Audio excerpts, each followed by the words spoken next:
David Cassidy knew his phone calls with Saralena Weinfield were being taped for the documentary about his life, on which she was the supervising producer. "It was a way for us to get to know each other and to prepare for filming," says Weinfield. "I asked him if I could start recording the calls, and I had a lot of calls with him over the course of working with him." The documentary would chronicle the 67-year-old former Partridge Family teen idol recording a tribute album to his late father, singer-actor Jack Cassidy. But took a severe, unforeseen U-turn when Cassidy became gravely ill. Hospitalized, he shocked Weinfield by admitting over the phone that he was still drinking, despite previous repeated denials, and that the dementia he'd publicly announced in February 2017 was caused by his chronic alcoholism. David Cassidy recording the tribute album to his father in the fall of 2017, "The audience is really hearing what I was hearing," says Weinfield. "That was my first phone call with David, after he was hospitalized, and it was for me to check up on him and see how he was doing. I was surprised he wanted to go there and talk so openly about it," she says of Cassidy's admission. "His alcoholism, I wasn't something we addressed in the course of filming. We knew his history, of course. I think David was taking stock of his life, and this is what he wanted to put out there about his life.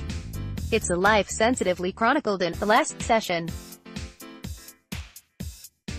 which starts with Cassidy, barely able to walk and with obvious memory and speech issues, in a Chicago studio to record the tribute album, Songs My Father Taught Me, released posthumously. It's September 2017 and, as Cassidy talks openly, it's obvious that his relationship with Jack Cassidy, who died in 1976, was extremely rocky, even before Jack married actress Shirley Jones, who went on to play David's mother on The Partridge Family. Cassidy and Susan Day in The Partridge Family, Everett Collection, The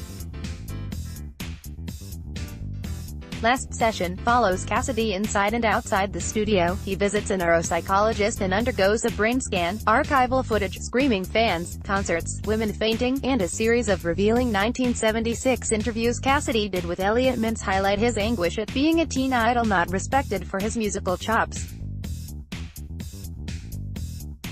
"This story is so much more than the circumstances surrounding David's passing," Weinfield says. "It's really about a man who wanted to be taken seriously as an artist, the nature of celebrity and the relationship between a father and son.